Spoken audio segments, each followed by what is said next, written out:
Hello everyone, welcome back to our channel. पिछली video में हमने ये समझा कि सोलर जनरेशन बिल कैसे पढ़ते हैं। अब इस वीडियो में हम समझेंगे कि इंपोर्ट एक्सपोर्ट बिल कैसे समझते हैं। इंपोर्ट एक्सपोर्ट बिल में मेन दो टर्मिनोलॉजीज है। पहला इंपोर्ट रीडिंग और दूसरा एक्सपोर्ट रीडिंग। तो इंपोर्ट रीडिंग क्या है? ये इलेक्ट्रिसिटी बोर्ड से लिए गए यूनिट है। अरे पर मैंने तो सोलर लगवाया हुआ है, तो मैं क्यों इलेक्ट्रिसिटी बोर्ड से यूनिट लूं? अरे मैडम, ऐसे नहीं होता। रुकिए ज़रा, मैं समझाता हूँ। फॉर एग्ज़ाम्पल, आपने 3 किलोवाट का सोलर सिस्टम लगाया हुआ है जो 1 घंटे में 2 यूनिट का जनरेशन कर रहा है। उसी समय आपके घर में 5 यूनिट का यूसेज है, तो पहले 2 यूनिट डायरेक्ट सोलर से आपके घर में यूज़ हो जाएंगे। बाकी बचे 3 यूनिट वो इलेक्ट्रिसिटी बोर्ड से आपके घर में आएंगे, जो एज अ इम्पोर्ट रीडिंग आपके मेन मीटर में ऐड हो जाएंगे। ये था इम्पोर्ट रीडिंग। अब एक्सपोर्ट रीडिंग क्या है? ये इलेक्ट्रिसिटी बोर्ड को दिए गए यूनिट है। पर ये तो मेरा सोलर है, तो मैं क्यों इलेक्ट्रिसिटी बोर्ड को यूनिट दूं? अरे मैडम जी, रुकिए ज़रा, ये भी मैं आपको समझाता हूँ।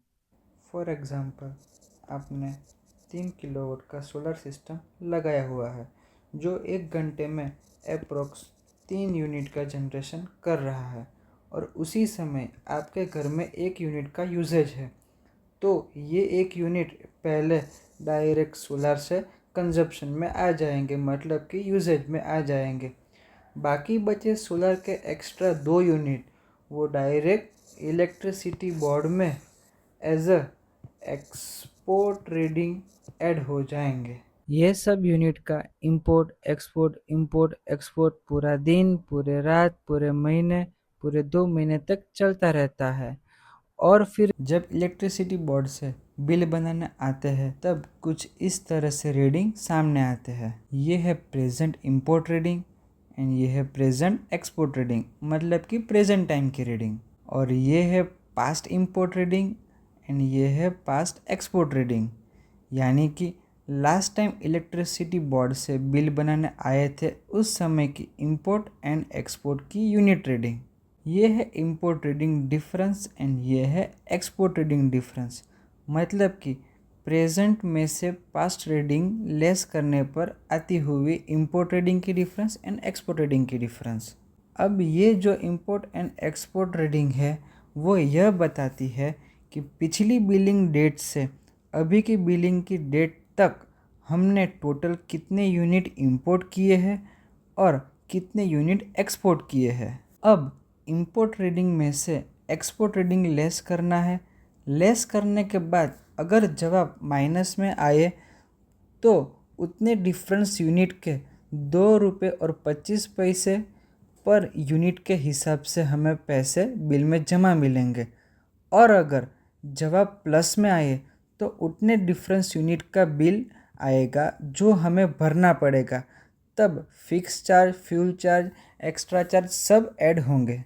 इस बिल में इंपोर्ट डिफरेंस 614 यूनिट है और एक्सपोर्ट डिफरेंस 1198 यूनिट है। अब 614 में से 1198 यूनिट लेस करने पर रीडिंग आते हैं -584 यूनिट, यानी कि हमने इंपोर्ट से ज़्यादा एक्सपोर्ट किया है। अब ये जो -584 यूनिट आया है उसका हमें 2 रुपये और 25 पैसे के हिसाब से बिल में क्रेडिट मिल जाएगा, 1314 रुपया। ऐसा पूरे साल तक चलता रहेगा।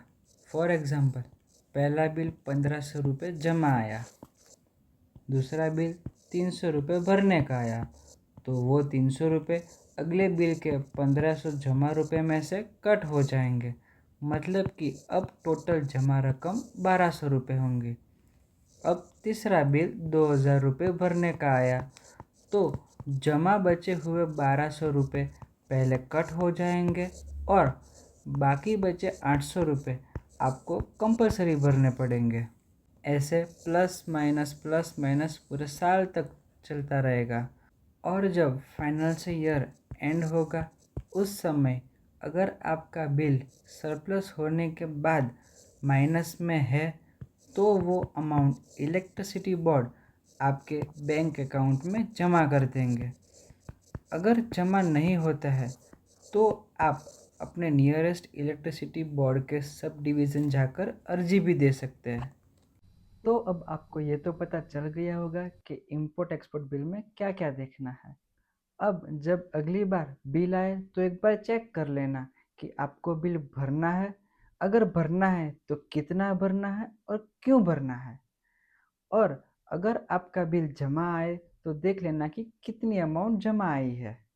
अगर कोई क्वेश्चन हो तो आप हमें कमेंट करके भी बता सकते हैं ताकि हम आपको उसका सॉल्यूशन दे सकें।